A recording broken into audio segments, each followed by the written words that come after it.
ইসলামে হিন্দুদের থেকে প্রসাদ নেয়া কি জায়েজ না নাজায়েজ?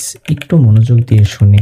হিন্দুদের পূজায় যদি তারা প্রসাদ পায়, সেটা কোনো মুসলমানকে দেয়, সেটা আমরা খেতে পারবো কিনা?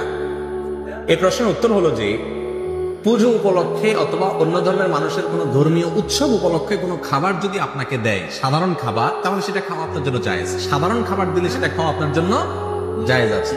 তারা যদি কোনো পশু জবে করে দেয়, যেহেতু মুশরিক হিন্দুরা, তাহলে সেটার গোশত আপনি খেতে পারবেন না। ফলমূল এ জাতীয় কোনো কিছু দিলে সেটা আপনি খেতে পারবেন। কিন্তু পূজার যে প্রসাদ, সেটা বিশেষ খাবার, সেটা মূলত দেবতার সামনে পেশ করা হয়ে থাকে।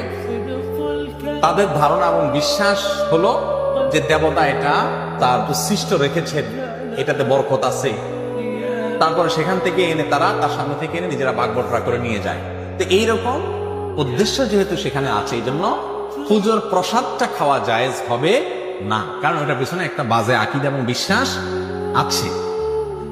আর এমনিতে সাধারণ খাবার যদি তারা দেয়, তাদের পূজা উপলক্ষে খেতে পারে। আলী রাদিয়াল্লাহু তাআলা আনহুর কাছে নাইরোজ উপলক্ষে, নাইরোজ মানে হলো মূলত নববর্ষ, অগ্নিপূজকদের ধর্মীয় উৎসবের দিন উপলক্ষে হাদিয়া পাঠানো হয়েছে, তিনি সেটাকে অ্যাকসেপ্ট করেছেন।